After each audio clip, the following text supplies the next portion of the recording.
लोकां ने की कहना की लेना, सारी दुनिया भुला के आ नी अड़िए पानी दा रंग चढ़ा के आ।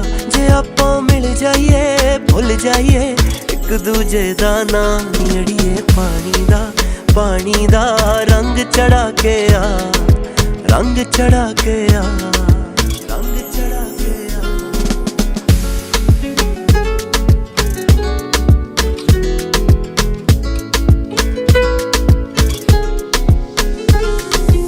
फुल तेरे नी जिवें गुलाबी फुल्लां ते धुंद रहिंदी आ,